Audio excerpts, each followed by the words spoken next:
Hi, I'm Aaron from Western Mowers, and this is Western Mowers Chainsaw Maintenance Part 2. Last week we covered off on disassembling the saw, on the correct procedure and what to look out for.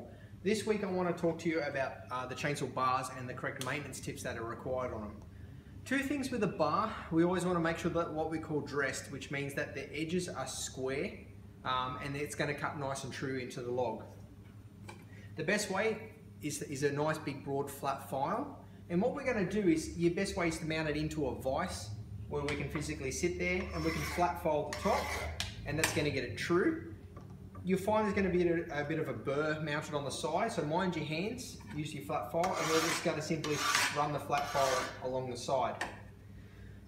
Two other things that I want to cover off on is the correct, the way to use the bar correctly in the wood.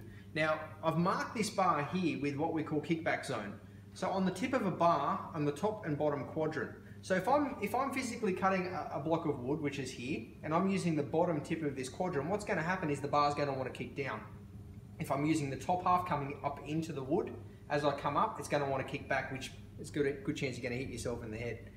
So whenever we use a bar, we always want to use between where I've marked this line, which is on the bottom, the bottom side of this sprocket nose, and also to where it would mount up onto the crankcase assembly.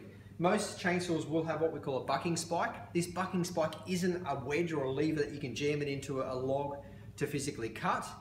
We only ever want to use this to protect the crankcase, so it's not a leverage system. The other thing I want to talk about also is maintaining the bars, is keeping the sprocket nose greased. So how we do that is just grab some grease. Okay, so I use high temperature bearing grease, and I'm simply going to pack it into the top of the nose and rotate it around.